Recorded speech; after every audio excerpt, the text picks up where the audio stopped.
Hey, good afternoon, everybody. Dr. John Michael Salvato here, and you're watching Inner Alchemy, the science of spiritual living. On Mondays, we like to take a look at ways in which our community can become healthier, body, mind, and spirit, allowing you to create the best version of yourself. So today, we're going to look at 5 things you can do to improve your mental wellness right after we return.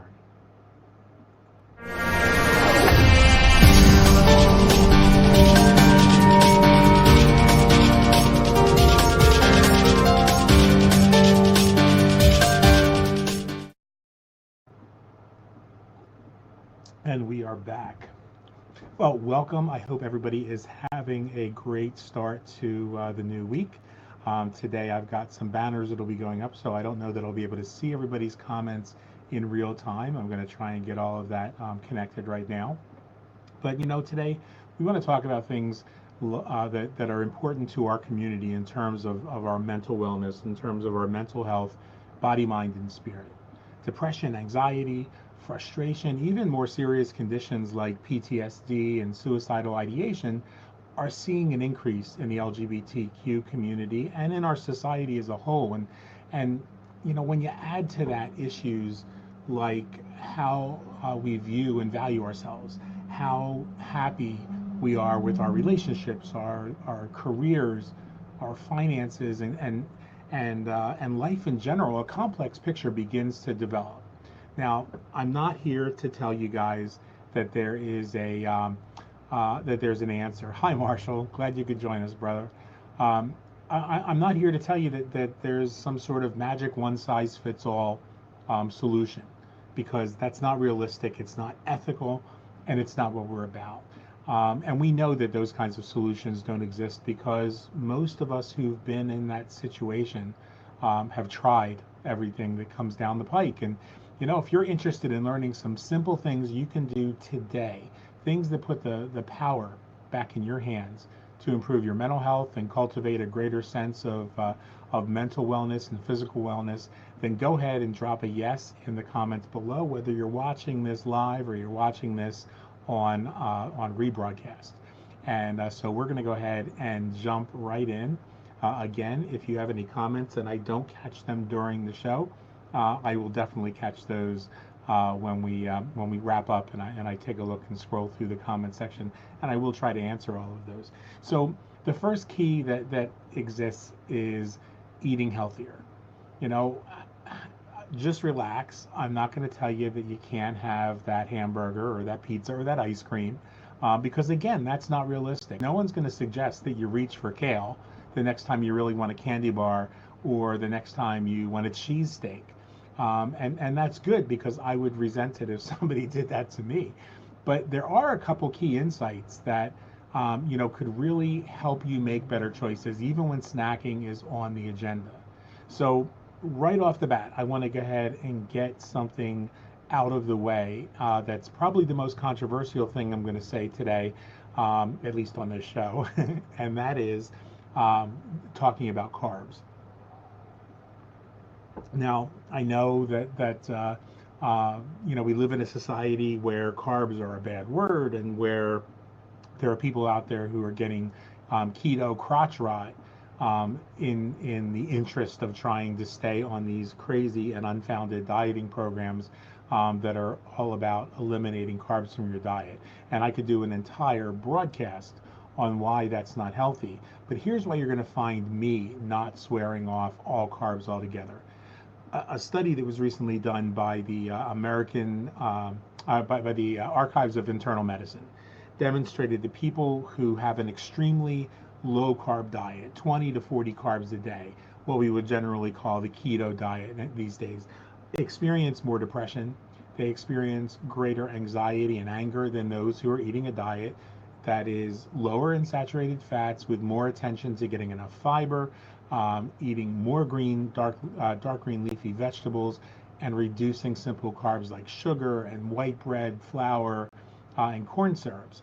These people who were following that second way of eating, just a healthier general way of eating, they have less stress in their bodies. As a result of less stress, they have lower cortisol levels, and as a result of that, they have lower inflammation. See, carbs help to promote the production of serotonin in a healthy gut, and we already understand that.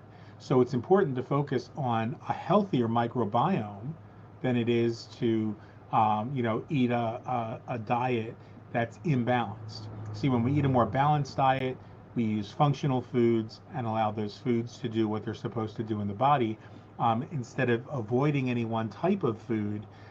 Then not only is our body healthier, but our approach is healthier. And when the approach is healthier, we're able to deal with life in a much more balanced way.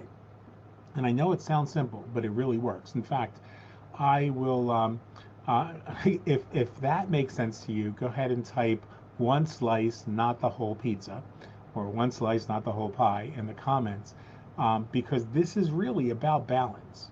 We talk about inner alchemy, the science of spiritual living is about living a more balanced life. And so, one of the things I'll say is that, growing up, we were told that certain foods were off limits. And so I think every culture, every era, every generation has a bunch of foods that mythologically are supposedly bad for you. So most people when I talk to don't know that eating about, I think it's about an ounce and a half of dark chocolate, and I'm not talking about the milk chocolate, wax and sugar combination you get at the grocery store and candy bars, but real chocolate. An ounce and a half every day for 2 weeks can significantly reduce the amount of cortisol in your body. Now, cortisol is the culprit behind chronic inflammation. It's a hormone that is responsible for our fight or flight syndrome. And when it gets out of balance, chronic inflammation and stress, weight control problems, sleep problems all begin to emerge. We're going to do an entire program on that in a couple weeks so that people understand what happens inside their bodies, within their body's own natural stress reaction process. So treat yourself to healthy chocolate once in a while. Like I said, an ounce and a half every day will help reduce inflammation. Make sure your diet's rich in healthy fatty acids like coconut oil and flaxseed oil or cold water fish.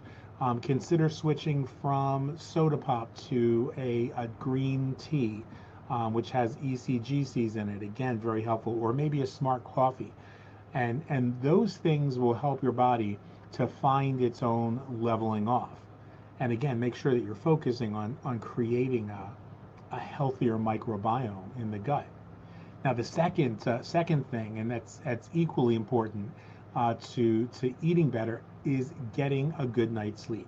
See, studies prove that improving our sleep quality dramatically improves the function for our body's function and our mind's function for the rest of the day. It improves all of the bodily functions when you're getting enough sleep. And one of the sure signs that something is off balance is when you have difficulty getting to sleep, when you have difficulty waking up, or when you're constantly tired or run down and irritable. You can be sure that something is off in that sleep process. A lot of studies are pointing to elevated cortisol levels as a factor in sleep problems. So if you're having problems getting to sleep, it may be that gut microbiome is so disrupted that your cortisol levels are off, hormone levels are off, and you're having problems getting to sleep. So that's why in our approach, we often combine full spectrum cannabinoids from the hemp plant, like CBD, with clinically proven gut reboot processes and programs to help reset your body's clock and allow the body to return to homeostasis. So if that makes sense to you, go ahead and type some Z's in the comment down below. Again, whether you're watching this live or you're watching it on the replay. And so that brings us into our third key, and that is exercise. And I know a lot of people are cringing as they hear this because they've heard it before and it's not the answer that they wanted to hear. But understand, when you're struggling with weight issues, when you're struggling with low energy or depression or anxiety, one of the toughest things to do, I know, is getting out and going to the gym or going for a run. But you could do other things by starting where you are right now to get your body moving. Start your day with some yoga stretches. You could tune into a YouTube channel and find any qualified yoga instructor doing a little 30-minute morning stretch routine. maybe get outdoor, excuse me, maybe get outdoors for about 30 minutes a day and take a walk. Or if it's too hot where you live, then go to your favorite air conditioned shopping mall and spend about an hour to an hour and a half walking around there. There's no need to draw attention to yourself and look like the power walkers, the little old ladies that are hiking through the mall, but just move, and keep your body moving. If possible, get some stretching in there, and ultimately try and do some of that at least outside. Now, the fourth key that we want to talk about in order to be healthy, once you've gotten your body moving, that fourth key is to avoid triggers and toxins. And again, this sounds a lot easier, a lot simpler than it might be. But you see, it goes hand in hand, and that is watching alcohol consumption, for example, and other chemical intake. And remember, chemicals can also be found in some of the foods that you're eating. See, if you suffer from anxiety or depression, from PTSD, or just generalized stress, my opinion is that alcohol represents a poison to your system. Now, I'm not here to say nobody should be drinking alcohol. I'm not here to make moral judgments or call it evil or crazy or anything like that. I'm just saying that if you know that a condition exists, I mean, think of it this way. If you knew that there was a specific pudding out there that was cancer causing, and you're in the middle of chemotherapy, chances are pretty good you're not going to want to eat a bowl of that pudding, right? That would be senseless and destructive.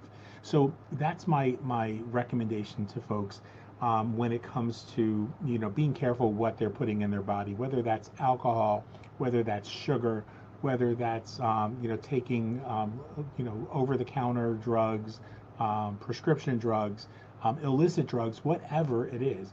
If you know that those things are adding and compounding the problem, then recognize that it might be time to stop. So when I'm doing a show, for example, and somebody says, hey, we're going to get together tonight and we're going to have a bottle of wine and we're going to talk about such and such a process or project or a topic, whatever the case might be, I don't avoid those interactions. When my friends say, let's go to happy hour, I don't avoid those interactions. I opt, instead of the bottle of beer, for a bottle of kombucha. And so in the end, I know that I'll feel better. It's not about making anybody else feel bad because they made a decision that's different from mine, but I know I'll feel better. And I know that I'm taking care of my gut microbiome, and I know as a result, I'm going to be healthier, I'm going to be happier, and I'm going to be able to um, go on to fight another day, if you will, without the triggers, without the things that add to that depression or that anxiety or that stress. So just avoid those triggers and toxins. If you feel that you have to have a cocktail with some friends, or you're out to dinner, you'd like a glass of wine, have it, enjoy it. There's studies out there that tell us that a glass of wine with dinner a couple times a week can be very healthful. But don't drink to the point of having to get drunk. Don't drink to the point, or use drugs to the point of having to be high or having to be medicated so that you disconnect. And that brings me to probably one of the most important things that I can say. Programs and products are important. And I want to be perfectly clear that without the products, without the program that I'm using right now, I wouldn't have been able to make the progress that I've made. But they're only two of the three prongs that we rely on in our mental wellness approach, both clinically and personally. And the third prong is also our fifth key, and that is people. If you have to find a different group of people to support you in your process of healing, then go out there and do that. You got to find a platform that's going to support your desire to do something different and create your best life. And we've got some really good news that's coming down the road about that. Some extraordinary information to pass on to you that I think could make this connection of the right products, the right programs, the right platform, and bringing it all together so that we're actually taking a holistic look at our bodies. So if that means starting a local meetup for you, or connecting with our private wellness warriors group, which I'm more than happy to add anyone that's interested to that private group, where we get together and just kind of talk about our experiences in the program, the results that we're seeing as we move forward, and just really support one another and encourage one another in any way possible. Do whatever you've got to do to get connected with folks who are going to be there every day to encourage you without intrusion or support you without enabling, and celebrate your successes without sabotage. Those are the things, my friends, that I think make all of the difference. And if you follow these 5 steps to ensure mental wellness and a healthier mind, body, and spirit, the motorcycle is a little bit late today, then I think that you'll find that everything changes. And speaking of which, if you'd like to know more about a natural, holistic approach to wellness, eliminating depression and anxiety, getting rid of PTSD and sleep problems without the drugs, without the synthetic supplements or gimmicks, then go ahead and drop by our mental wellness website for the project and the movement itself. And you can do that by going to www.mentalwellnessmovement.org. Again, that's www.mentalwellnessmovement.org. And while you're there, you can go ahead and take the 5-minute free mental wellness assessment, which you can find by scrolling to the bottom of that page, I believe. And then let us walk you through the process. Nobody else is going to see your results except you, but we will be there if you have questions or you would like some support in dealing with whatever it is that's going on in your personal life. So until next program, I encourage you to stretch your mind and stretch your body. Get out and ground yourself. If you could take your shoes off and walk in the grass a little bit, there is just some incredible power to being able to be grounded, especially now that the weather is beginning to change and some of the intensity of heat that we've seen across the country is beginning to diminish. Stay in the moment, because that's where the power is. And be grateful in that moment for what you have now, because if you can't be grateful for what you've got, you're not going to be any happier with more. And always remember, my friends, the best is yet to come. Thanks for spending these last 15 minutes with me. I'll look forward to talking with you soon.